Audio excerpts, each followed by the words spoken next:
How to cut a plastic key by 12 tank automatic key cutting machine. At first, connect the machine by Bluetooth. Turn on Bluetooth.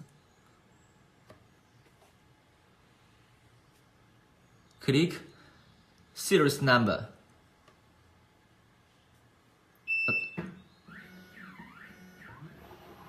And then enter key database. Pay more attention. Plastic key.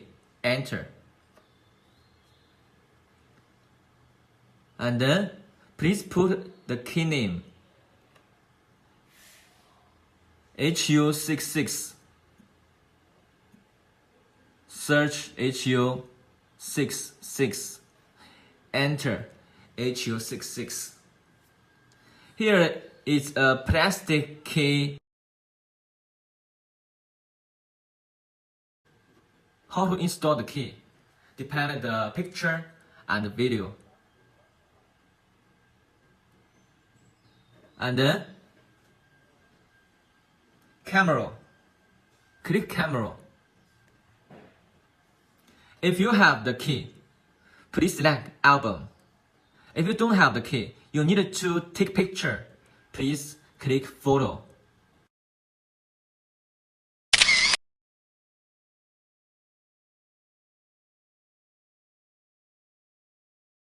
Please adjust the picture size.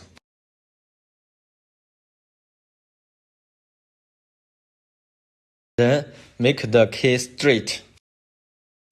Move every point at the edge of the key beadings. And then click OK. You can watch the key beadings.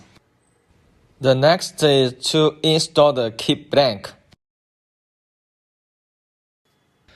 When all is ready, please click Cut. Continue to cut the key.